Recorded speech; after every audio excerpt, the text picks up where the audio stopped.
Hey guys, what's up? Welcome back to another video. So today we're gonna discuss a show that I watched recently, and this one is kind of interesting to say the least, right? So the name of the show is Nocturnal. Now, Nocturnal is about two, well, I wouldn't say lovers, but they're like two classmates that attends the same high school and whatnot. Now we have Miyamura, and apparently she suffers from a split personality disorder, or the scientific term for identity dissociative disorder, right? It's a disease, a rare disorder where one person's personality may switch like a flip of a switch, literally, like from one day or night, depending on the circumstance and the person's mental state.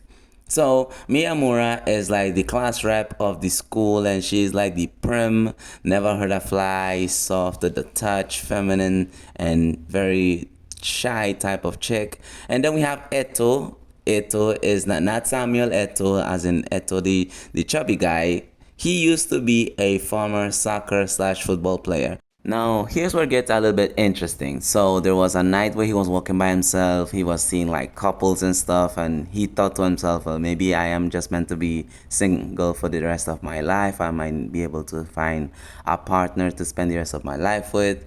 But it's still high school, so he's still pretty much early on in life. So he sees Miyamura and like very much talking in a very ghetto manner and trying to like act like this cool, rough, tough chick. And there's like two or three other guys surrounding her and asking her, do you know how much my clothing costs and all of that shit? It's like an altercation. And he comes up with this fat ass wallet and tells them, listen, leave the check alone. I'll give you guys the money, whatever the case might be. So it was like, all right, well, this guy seems a little understanding. So as soon as he gives them the wallet, he grabs the girl, runs off, and they all like pissed, right? The three of them. And there's like, well, wait, there is no money here. What the hell? That was like legitimately the funniest part for me. And they run off and he rescues her. And then when he realizes that it was Miyamura, she's like, are you like Eto? And he's like, he corrects her and he says like, okay, I'm Eto. Yeah, we're going to the same high school together. And then this is where it gets wild. She is looking extremely different. Her whole demeanor is different. Her whole aura is different.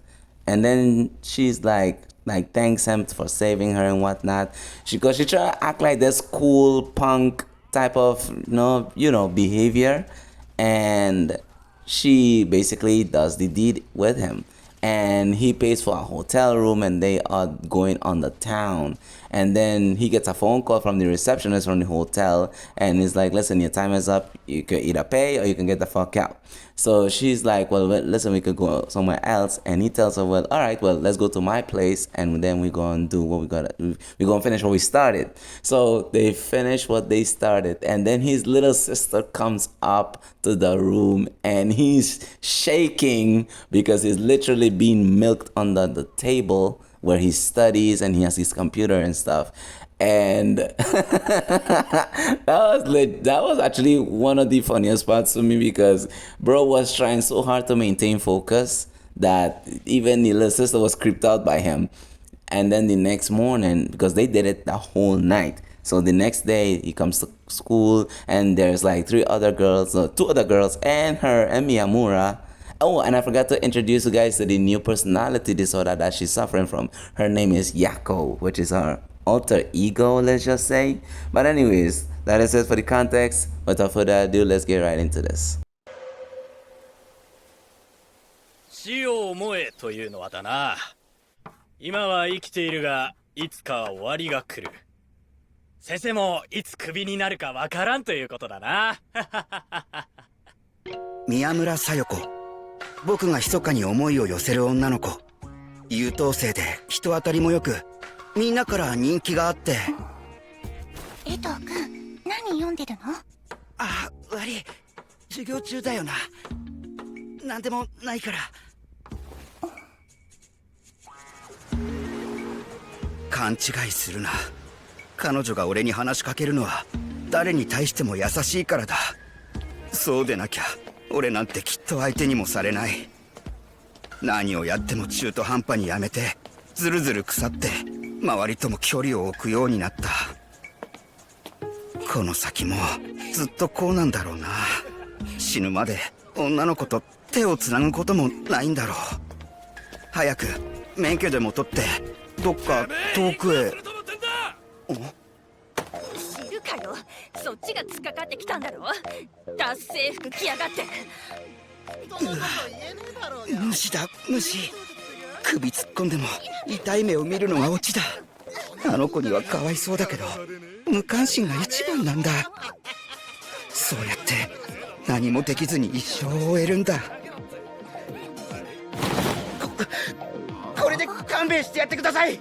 その子俺の友達なんです。おお、物分かりのいい彼だね。つうかこの財布分厚すぎじゃね？行こう。これレシートばっかじゃねえか。体の中身おい宮村さん、どこでもいい。どこか身を隠せる場所へ。とにかくほとぼりが冷めるまでここに。君さ、武藤君だっけ？はい。っていうかエトだけど。何気に話すのは初めてだな。初めてって宮村さんだよな。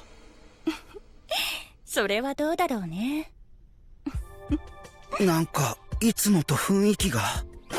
言えるわけねえよあんなこと。第一顔だってまともに見れるかどうか。あ、やっと来た。エトさ、ちょっと話があんだけど、いい？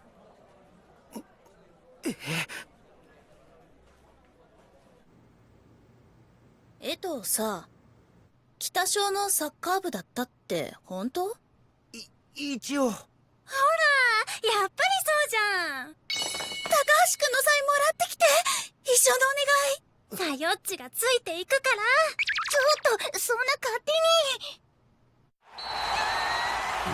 に。まさか北高の応援に来ることになるとは。それも憧れの宮村さんと。すごいね。やっぱり中継で見るのと違うよ。けどすごいよね、エト君。誰でも入れるクラブじゃないのにどうして辞めちゃったの？ああ、他にやりたいことができて。本当はみんなすごすぎてついていけなくなっただけなんだよな。そっか。エト君の生き方ってなんかいいね。そうかな。今でも夢の中では未練がましくボールを追いかけてるけど。夢か。私ね、なぜかずっと夢を見ないんだ。できるなら私もボールを追いかけてどこか遠くへ行けたらな。宮村小夜子は二重人格だ。しかし本人はそれを知らない。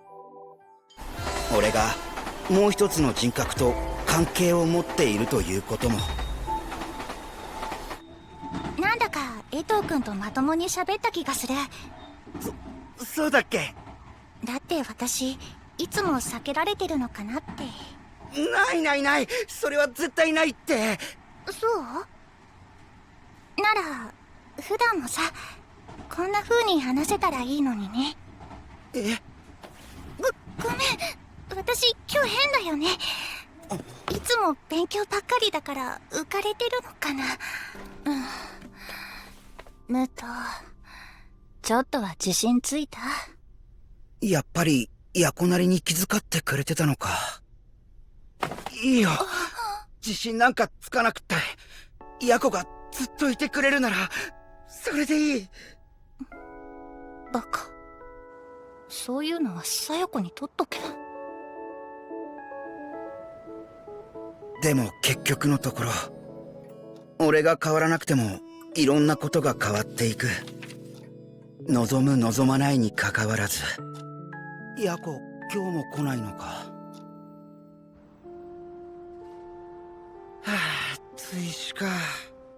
やっべえ、ここんとこ教習所通い詰めで何にも。隣いい？あのごめん、この間、俺。全然気にしてないから。私だってエッチなこと考えてムラムラしちゃう時あるし。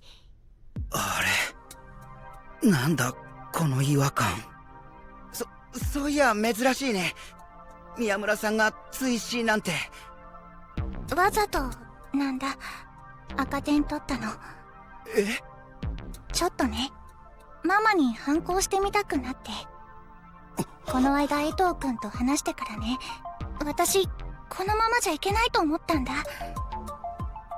だから決めたの。もう自分を偽るのはやめにしようって。一度きりの人生だもん。なあヤコ、言ってたよな。ヤコはそもそも宮村さんがいい子でいるために生み出した人格だって。いつかは終わる。死を思え。あの言葉が頭から離れなかった。Right, so that is the end of the clip, and yeah, I forgot to add this additional context. Yes, Yako is her split personality alter ego chick that controls her body while in the night, but in the day she returns to normal. Now, this is where it gets kind of weird, because in the last scene is like Yako switched like for like a split second, for like, no, I lied, not for a split second, for like about 5 seconds before finishing the conversation with him, because apparently they both had to do a makeup exam, and she was like telling him about the whole situation with her split personality disorder and how she tried to rebel against her mom and all of that. So that is why she acts this way, like normally during the day she acts like the honorary school president, but in the nighttime she turns into like this rebellious type of person. And he was like okay with it at first, because he was like genuinely confused at first, but he got used to it. But at the last moment, in the last scene here, is where he was like, I wonder if I'll ever see her again. And then he mentions memento mori. It basically means remember you must die. That's what it basically means. So that is it. That is pretty much it for this video. And actually the Yako side noticed that he was crushing on Miyamura for the longest, and apparently she just probably used that as her advantage, I would say. But he was generally crushing on her, and he didn't even care which side he would have taken. He would take either side, either the Miyamura or the Yako side. And yeah, but after that makeup exam, he never saw her again. And I do hope that there will be a part 2 on this, because I actually liked it because of the whole psychology thing. So that's probably why I liked it, and it was actually attractive. But anyways, it was pretty engaging too. So anyways guys, thank you so much for watching. And if I'm going to give an honest rating, definitely a 6, because on Tony has part 1 it's censored. But anyways, thank you so much, have a good one, and peace out.